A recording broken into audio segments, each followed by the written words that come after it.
In this episode of Locked On Capitals, we are joined by the Chirpin DMV podcast. As we talk about all things Washington Capitals, we talk about the season that was, the season that's coming up. What netminder are they going to go with? We'll talk about all of that and more next on this edition of Locked On Capitals. Locked On Capitals, your daily podcast on the Washington Capitals. Part of the Locked On Podcast Network, your team every day.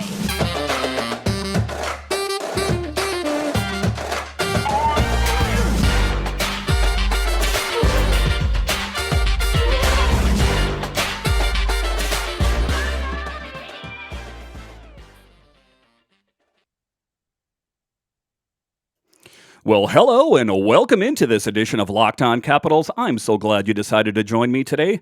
As always, this podcast is free and available on all the major platforms, and I want to thank you for making this your first listen or view of the day. Yes, this podcast is also available in video form, so head on over to YouTube and check that out. My name is Dan Holme. You can find me on Twitter. It's at DanCaps218. You can find the show on Twitter. It's at Locked On Caps. So in this episode, we are joined by the Chirpin DMV podcast. Guys, thank you so much for joining me today. Thank you for having us. Hey, yeah, thanks for having us, Dan. So this has been kind of a crazy season for the Washington Capitals. I know what my thoughts are on this last season. What were your thoughts about the Washington Capitals last season? What caused them to lose in the first round?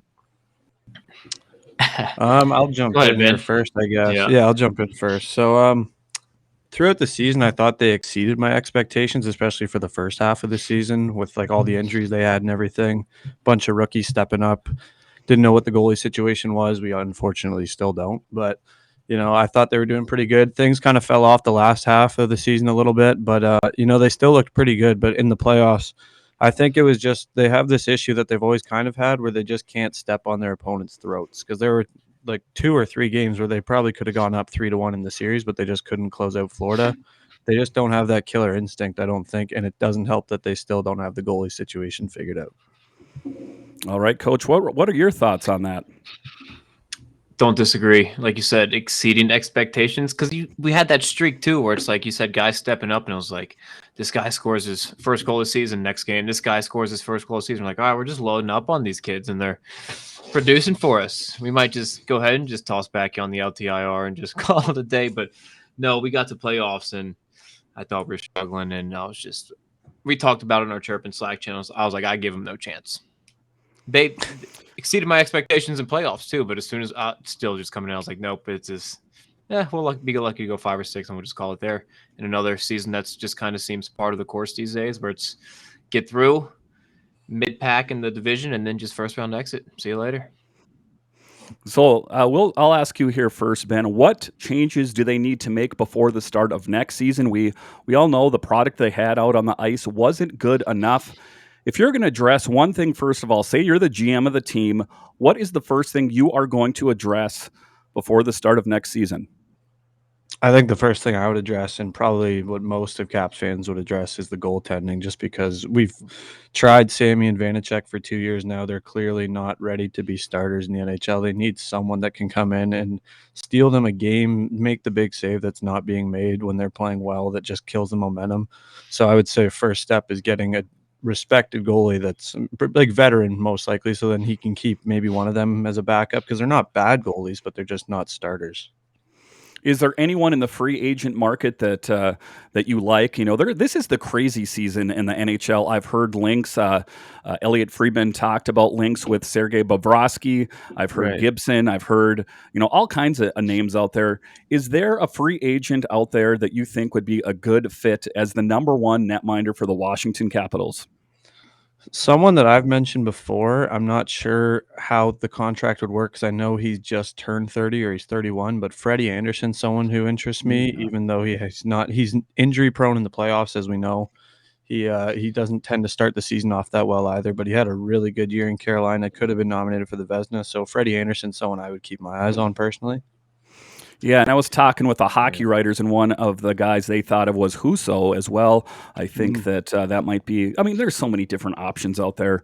How about you, Coach? What do you think? Who would be a good number one netminder? I think we can all agree that it's going to be Sammy or Vanacek as the number two. Yeah. Who's going to be that number one guy to steady the net?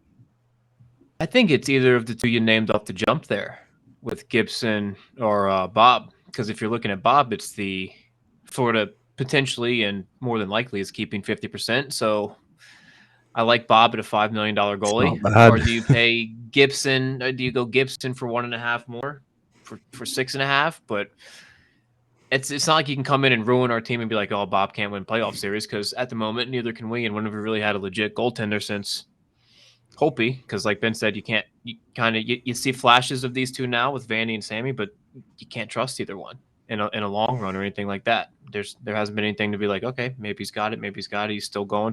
Then no, you get that drop off with both of them at some point. So then the question is do you think so? Say, I know that the Vanacek and Samsonov are both RFAs, so the Capitals have the rights, but say something odd happens and they both leave. Do you think the Washington Capitals have someone in-house? Do you think Zach Fucale or Hunter Shepard or Phoenix Copley? I think Phoenix Copley is kind of the outlier in this case. We all kind of know what we have in him. He was Braden Holtby's backup back in the day. I think that will be the thing that he's remembered for. But do you think Fucale or Hunter Shepard rather is ready to be the number 2 netminder? I think I can't really probably a few years off. I would say that. And I will say shout out Phoenix Copley, friend of the program, one of our OG guests. Very nice. You can give Fucale a chance, and everybody's like, it's how Caps fans and mostly Caps Twitter reacts. Somebody has a good game and they're like, if he ever gets sent down, if he ever gets scratched, this is a joke of a team. It's just like, you can give him that chance just because he had a good year in Hershey, but you still just never know at this level. Like we said, we've thought a couple would come up and be that starter, and just doesn't happen. But I think Shepard, still, you got 2 to 3 years. If any of them, give Fucale a go. Yeah, and then they have that Clay Stevenson is who they signed as well, so he's a bit more of a prospect at this point. My thing about the whole thing is that the Washington Capitals, Peter Laviolette says, when it comes time to get to the playoffs, I want to know who my number 1 netminder is. And when it was game 1, it was a coin toss. They really didn't know. They put Vanacek in there, and he was smoked out early, and they had Samsonov in there. And giving credit where credit's due, I think that Ilya Samsonov kept him in the games overall. The defense and TJ Oshie giving up that scoring opportunity. How about you, Ben? What are your thoughts on that? I was going to say I can't really comment on Shepard too much because I don't know too much about him. I agree with Coach that Fucale should probably get a chance at it, especially seeing how our 2 goalies that we gave the reins to didn't perform at all. So why not give him a try at the number 2 spot if we sign a veteran? But no, it's very interesting because, like you said about Laviolette's comments going in, I assumed Vanacek would start, but that's only because he was the hot hand at the end of the season, and that's not what you look for in a cup contender, is riding the hot hand necessarily, unless you're in playoffs and something's going completely wrong and injury bugs and things like that. So, it's a very weird situation, but yeah, goaltending is something that just needs to be solidified for a team that's trying to win cups. Yeah, so then, kind of shifting gears here. The Washington Capitals signed Malenstyn and Leason to new deals. One of them was a 2-way deal, and then the second year was a 1-way deal. So it looks like they have faith in them because, as you know, with a 1-way deal, they have to clear waivers if they get sent down. So either they have faith that they're going to make the big team, or they're comfortable in the fact that if they do send them down, that they're going to clear waivers. What are your thoughts on that? I talked to the Grit and Barrett podcast, and he was talking about that he thinks that Beck Malenstyn could fit a role for a Tom Wilson in his absence. I think that this is a good sign for the Capitals that they're trying to address their future by re-signing Leason and Malenstyn. Coach, we'll start with you on this one. What were your thoughts on those re-signings? I like both. Those are 2 that you're just kind of scrolling Facebook or Twitter, and they just kind of come out of the blue, and you're just like, oh, hell yeah, glad we did that. And then they come up, they have good seasons, and they play some big games, and you're just like, all right, like, this guy looks good, we could get him in the future. It's good to see him. It's good to see when the young players can come in and make kind of an immediate impact and play into the role we draft them to be. in a way, like you said, him coming up and potentially being that new Tom Wilson type of guy. But yeah, it's just when you scroll through and you see it and you're like, this is good. Glad we got him. I'd rather see this than say, oh, he walked or this or that. We lost him. All right, Ben, I'm going to ask you that question too. I mean, there was this infusion of youth in this Washington Capitals team. You saw Leason and Protas and Faravari and briefly Hendrix Lapierre. I think that, we hear this all the time that this Capitals team needs to get younger, but it always seems like they keep pushing it out further and further. I think now is the time to do it. The definition of insanity is doing the same thing again and again and expecting a different result. Are the Capitals insane by going with the same lineup next season and expecting a different result, Ben? Yeah, I think it's insane to go in with the exact same lineup and expect a different result. I think you need to mix it up, at least in some ways, even if it's in minor ways. And I think getting younger guys in there is a good way to start. I also think it's a really good sign that the Capitals have been notoriously touted for the last 10 years as having one of the worst prospect pools in the NHL. So to see some of their higher end draft picks come up and play immediately and make an impact is a good sign. All right. So after the break here, we are going to continue talking with the Chirpin DMV podcast. We're going to talk about the injuries facing the Washington Capitals. We're going to talk about that crazy coaching carousel. We'll talk about that after the break. BetOnline.net is your number one source for all your betting needs and sports info. Find all of the latest sports developments, league reviews, and news, including this year's NHL playoffs and Major League Baseball. BetOnline is your continued source for all your sports wagering information, include live betting, esports, and more. And the best spot for all your sports scores, podcasts, and news this season, BetOnline is the fastest and easy way to check in on all your favorite sports and events, including MMA, boxing, and golf. Head to the website today or use your mobile device to learn more about the trends in action. BetOnline, where the game starts. All right, so once again, we are joined with a Chirpin DMV podcast. And in this next segment, we are facing some big injuries. The Washington Capitals, that is. The biggest one is Nick Backstrom and the fact that he did not rule out retirement. And I was reading this as I was preparing for this interview with you guys. This was posted on Russian Machine Never Breaks, or RMNB. I heard it on their website. I heard it with a doctor on Twitter saying the fact that it doesn't look good for Backstrom returning. I know he's optimistic, and we all are, but it's not looking good for his return. Ben, how concerned are you about Nick Backstrom returning to the Washington Capitals? I mean, as any diehard Capitals fan, I'm obviously mortified at the thought that he might not be on the team. He's arguably my favorite player of all time. I absolutely adore the guy.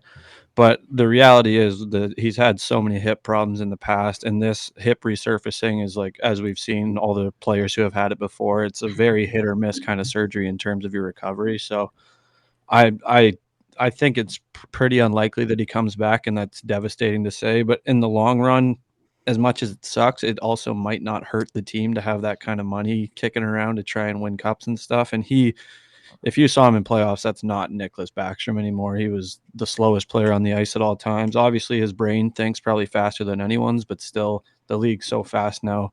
I don't want him to retire just because I'm greedy and I want to keep him around as long as possible, but I think retirement might be inevitable, unfortunately. Yeah, and that's what I've thought too, is, in the selfish nature of being a Capitals fan, I'm like, no, Nick Backstrom, you can't retire. The Washington Capitals need you. Exactly. Well, this guy still has to live the rest of his life outside of hockey. So kind of just being a humanitarian here, I want him to do what's ever best for him. Coach, what are your thoughts on Nick Backstrom? It could be said that Alex Ovechkin would not be the player that he is today without Nick Backstrom. I think that that's a pretty safe thing to say. What are your thoughts about Nick Backstrom and the possibility that he may never play hockey or for the Washington Capitals again? You could say that Ovi quote for every single season of those two's career together, I think. But I think it's a miracle if you see him play a single game with us next year, but it sucks and it's terrible. But to kind of go on what Ben was saying, I don't see Backstrom as better than the third line center anymore, even if he was firing. And we've seen it the past 2 years kind of slowing down a bit. I'm not paying a third line center that much money. So we have that much laying around and we can kick it around a bit. The rumors we've been hearing about a couple players, I'm sure you'll mention a bit later, but it's just some of that money's available. I wouldn't mind tossing it their way and seeing if we can get a guy like Kadri or something over here. Yeah, being that you mentioned that, there are some interesting names that are floating out there. This is the crazy season, like I talked about, but just kind of looking at what we have in house. Connor McMichael can play center. I had talked about in a previous podcast that maybe it was Lars Eller's last year with the Washington Capitals, but I think that might change. But then you kind of have to look what you have down in Hershey as well. But what do you guys think? We'll start here with you, Ben. Do the Washington Capitals have someone on their current lineup that can kind of slot in and fill in where Backstrom played? It's safe to say that Kuznetsov is the number one center, I would say, for the Capitals right now. What are your thoughts on that? Do they have to go out and get someone, or should they kind of be bargain shopping here and just try to use one of the younger players like a Connor McMichael to fill his role? I think if they have any desire to win the cup next year, then I think they should probably go and spend the money, because McMichael, he was good last year, especially for his age, and he didn't even make the team at a camp or anything. He was just kind of he probably did. He was just thrown into the role, actually. But I don't think he's quite ready to just jump into a number 2 spot. I think you need a solid number 2 if you have any aspirations of winning a cup. And with some of the names that are out there this year, I think it wouldn't make any sense for Washington not to try, especially with all this money that they've come into. Yeah, because it does kind of free up a little bit of money there. So I'm going to talk to you, Coach, about this. So just kind of what you were talking about there, this is what I call the crazy season. There's Nazem Kadri out there. I heard JT Miller. So the Capitals, I think, should swing for the fences here. Everyone's like saying, well, the Capitals aren't going to get these players. I mean, this is a perennial winning team. They make it to the playoffs. They won a Stanley Cup. Who do you think that they should go for? Should they go for someone like a Nazem Kadri? I know there's a bit of a checkered past there. A lot of fisticuffs going on with the Washington Capitals. Yeah. I'm thinking back to that playoff season against Toronto. Do you think Nazem Kadri or JT Miller would be a good fit? So I think Kadri's the kind of guy that would fit right in with the heavy style our top 6 likes to play. Like Ben was saying, you need 2 good centers. We don't have a second good center. I don't think Lars is a guy that can fill that. McMichael's not going to fill it. And if you're going to win championships and playoff series, you got to have a good top 6, not a good 4.5 or 5. I would like to swing for the fence and get Kadri. It's a big name. You bring him over here, you see the run he's on. And like I said, he kind of fits that heavy grit grind game we play, just kind of down your throat, get a little physical and make it tough. Him and Tom Wilson coming at you 1-2 every other shift would be pretty difficult if you're on the other team. All right, Ben, what are your thoughts on that? What do you think about getting someone like a JT Miller, or, like I've heard a lot of different names out there. There was an interesting article out there, too, that Alex Ovechkin actually called Evander Kane, and he was trying to lure him to the team. Could you imagine a line with Kuznetsov, Ovi, and Kane on a line? That would be insane to me. What are your thoughts? Who is that player? I mean, we can kind of just name any player that's available out there. Who should the Capitals target in this offseason? Who's going to push them over the top and get them past the first round in the playoffs next year?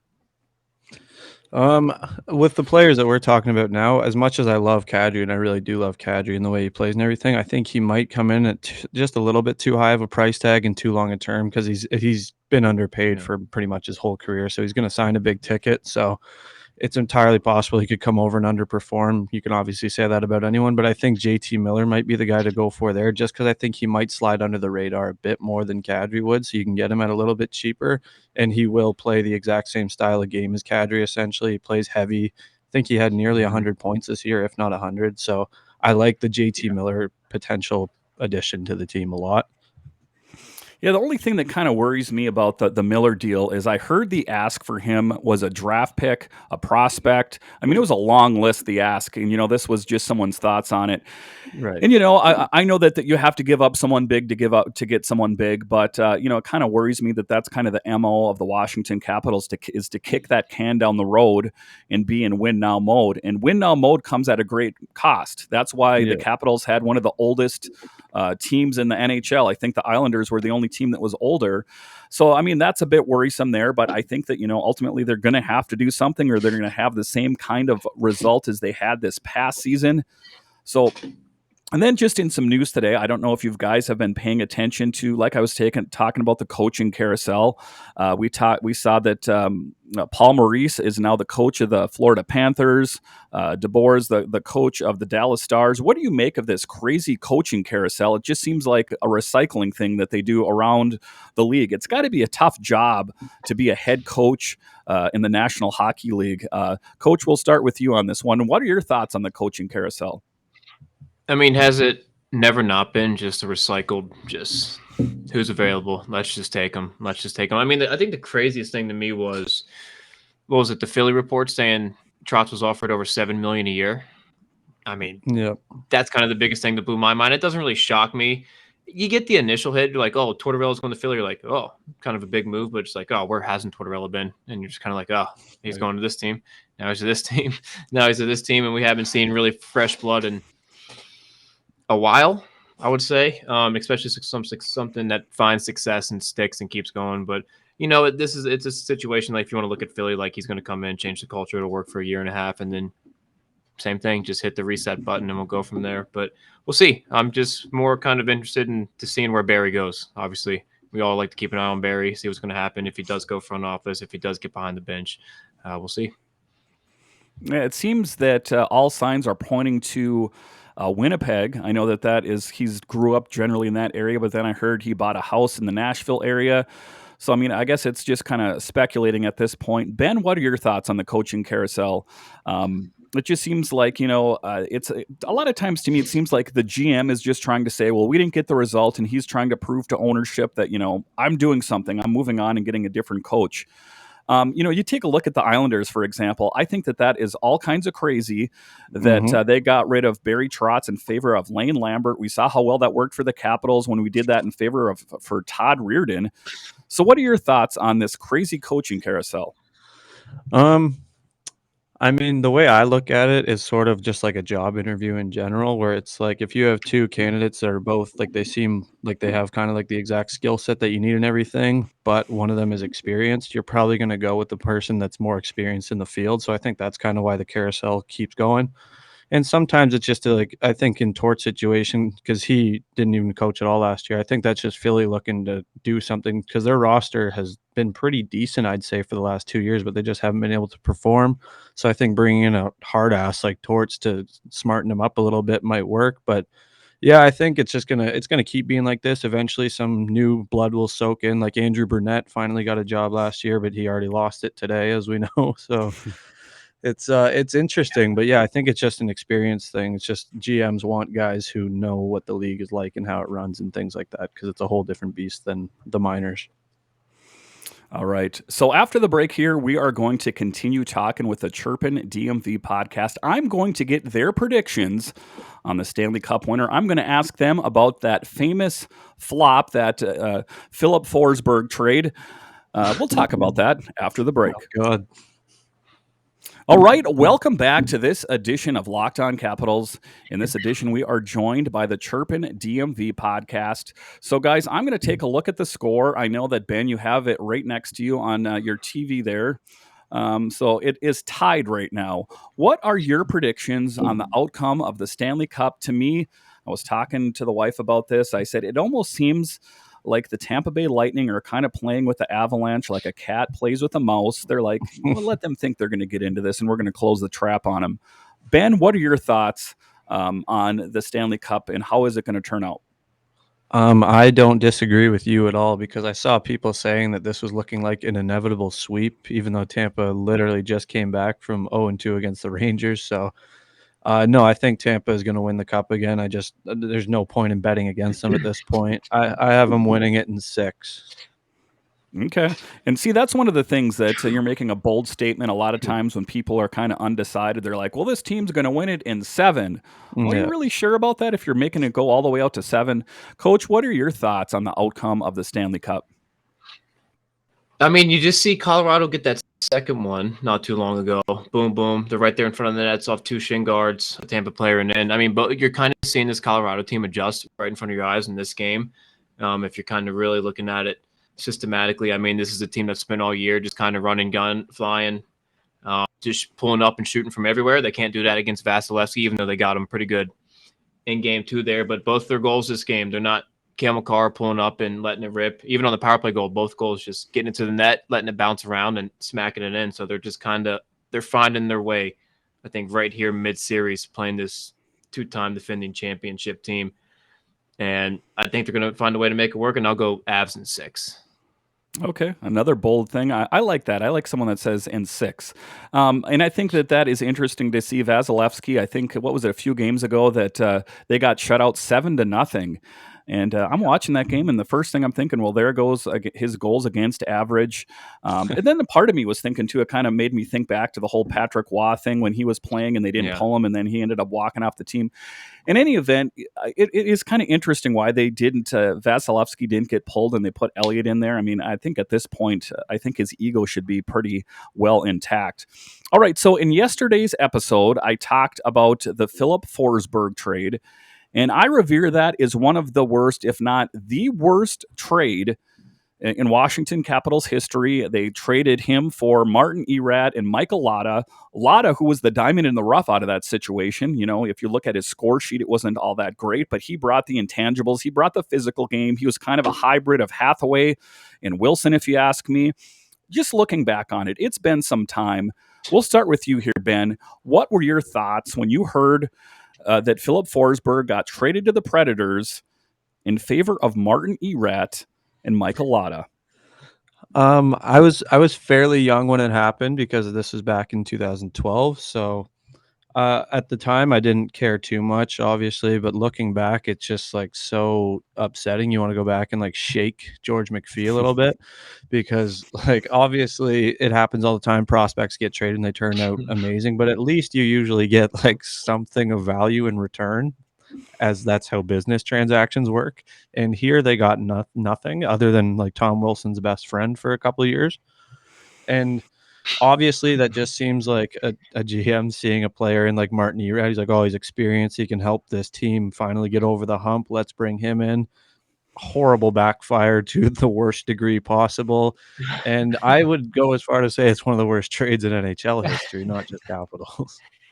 Yeah, I posted that. I posted that one on Facebook, and everyone was kind of agreed. Some people recalled something from many years ago that I guess didn't come to mind, but just kind of a crazy thing that they ended up doing that. And one of the things, I was reading an article from the Hockey Writers, and they kind of thought it was a good idea because they said that the Capitals were kind of a 500 team at that time, and they kind of pushed them over the top. And I don't think Martin Erat had anything to do with that. I looked at his score sheet, and I think he only scored 2 goals for the Washington Capitals. Yeah. And then he went out to the Coyotes. He went out to the Coyotes and was kind of swirling around the drain, and then he went overseas. How about you, Coach? What are your recollections of that? I remember where I was when it happened. I was at work, and it popped up on my phone on Twitter. I'm like, okay, I know who Filip Forsberg is, but who in the heck is Martin Erat and Michael Latta? Yeah, it was just because it's just one of those picks you get excited about for like years. Almost. It's just like, oh, this guy's on our radar. We got him. It's just one of those, like, he's going to come in, make an impact. But you look at our team that year, because he would have came in, the same time as Tom Wilson. So I'm just thinking now, imagine him and Wilson just coming up together in DC, and who knows? Maybe we win another cup. Maybe we win a couple more playoff series if we just have that factor there. But we had a good team. Like I said, we added Erat for that experience. I think we had at the time Fair, Erskine, Brower, like Mojo was young then. We had Hendricks, so we had some. Yeah, we had Joe Ward, so we had some experienced guys. So I could see that being like, maybe we get this prospect that can come in, make an impact, that maybe outplay what we're getting them for. And then Erat comes in and just kind of steps up on a good veteran team. But no, absolutely none of that happened, and we just got shelled by the trade, and that's it. And we're still mad about it. I mean, you can't live your life with hindsight and looking in the rearview mirror. It was a mistake that George McPhee made, and I think at the time, he was trying to do the right thing. I was looking at some of the beat writers, and what I remember is they said he was a bit injury prone, but taking a look at his score sheet, it looks like he turned out just fine. Yeah, so, guys, I want to thank you so much for joining me on this episode. Coach, why don't we start off here? Why don't you let us know where we can find your podcast, and where can we find you on Twitter and social media? Yeah, just go to our Twitter and Instagram, I think they're at Chirpin DMV. Kind of slowing down right now. So what we do is we just kind of give ourselves a break every off season, just kind of shut it down as soon as the caps start to wrap up there, and then just hit it hard the next year. But yeah, just at Chirpin DMV, Instagram, Twitter. We have a YouTube channel. Ben cranking out the content this year. He does recaps. We have a couple different things we do. Like, go check out his stuff. He's doing shorts and clips and reels on Instagram. So it's all good stuff. But yeah, just go check us out there and give us a follow, and you'll enjoy it. It's a little more brash and rough, but it's a good time. All right, Ben. How about you? Let us everyone know where we can find you online. Yeah, for sure. So I'm mostly active on Twitter, which is at b.little, but I'm really clever and spelled out the word dot because I'm different. But also check out the Chirpin DMV website for your Capitals merch. We're both wearing some of it now. Yeah. Got my Mr. Clean sweater here, Tom Wilson. Very nice. So yeah, check us out. And yeah, thank we you got for the having Goat us. design, Mr. Clean design. Ben's come up with some good ones this year. The Koozie Revenge Tour looks like a rock band tee, like an old Metallica 80s type of shirt. It's good stuff, so check it out. But yeah, thanks again, Dan. It was a good time. It was awesome. Thank you. Yeah, you're welcome. And maybe I can come on your guys' show sometime. It would be a lot of fun. I really enjoyed it. We got about 1 or 2 more to wrap up the season, so we'll get you on for one of them, and we'll close her out good. All right, I'd like to do that. So once again, thanks, guys, for joining me on this edition of Locked On Capitals. Thank you for making Locked On Capitals your first listen every day. Now make your second listen Locked On NHL. Locked On NHL covers the playoffs like no other. Hear the latest news and opinions from our local experts every Monday through Friday. It's free and available wherever you get your podcasts. So once again, thank you for joining me on this edition of Locked On Capitals.